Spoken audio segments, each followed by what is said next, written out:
तो आर की जगह पर के लिख सकते हैं, जैसे यहाँ के लिख लिया जाए, यहाँ भी के लिख लिया जाए, यहाँ के लिख लिया जाए, मिलता जुलता है।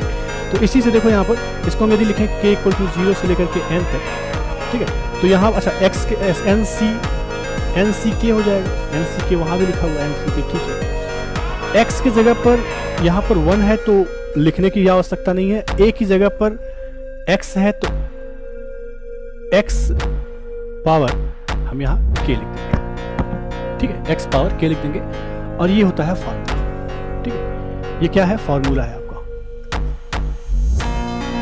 फॉर्मूला।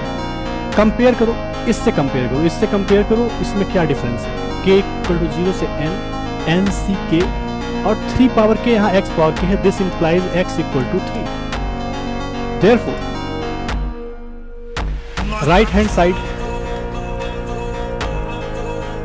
साइड क्या कहता है?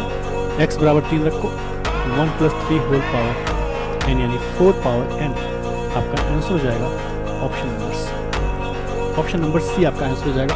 एक बार फिर से समझो, ये सूत्र है, ये सूत्र वैसे भी आप जानते हो, मैंने इससे कंपेयर करके दिखा दिया कि एक ही सूत्र से सारे सूत्र याद किए जा सकते हैं, कोई जरूरी नहीं सारे सूत्र याद रटे जाए, ठीक है। तो ये लिखने का कोई मतलब नहीं था, आप इस सूत्र को भी जानते हो, अच्छे से जानते हो, 1 plus x whole power n equal to इतना होता है।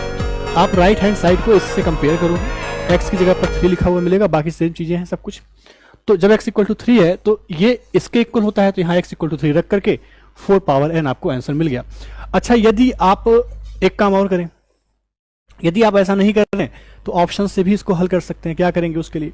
तो उसके लिए हमें करना ये है कि हम n बराबर कुछ मानेंगे, जैसे n बराबर 1, 2 या 3 या 4, ठीक है। तो 2 से ऊपर मानेंगे तो ज्यादा सुटेबल रहे, क्योंकि यहाँ पर 2 पे घाते 4 और 4 पे घाते 2 दोनों सेम वैल्यू देंगे, इसलिए 2 नहीं मानना है। 1 के लिए भी